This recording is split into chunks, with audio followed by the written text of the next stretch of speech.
आरडगावचे उपसरपंच श्री धनंजय हरिभाऊ बागडे हे आपल्याबरोबरच खऱ्या अर्थाने गेल्या अनेक वर्षांपासून काम करत होते. मध्यंतरीच्या काळामध्ये त्यांनी काही कारणामुळं, काही गैरसमजुतीमुळं, स्थानिक गैरसमजुतीमुळं भारतीय जनता पक्षात त्यांनी प्रवेश केला होता.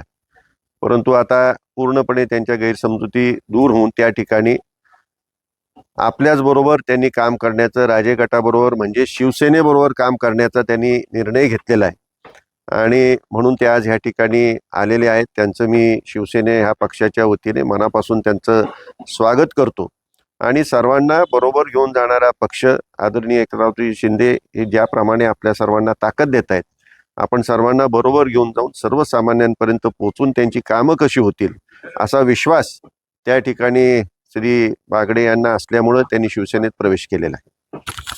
धनंजय बागडे, आरडगावचे उपसरपंच, शिवसेनेमध्ये प्रवेश करतो.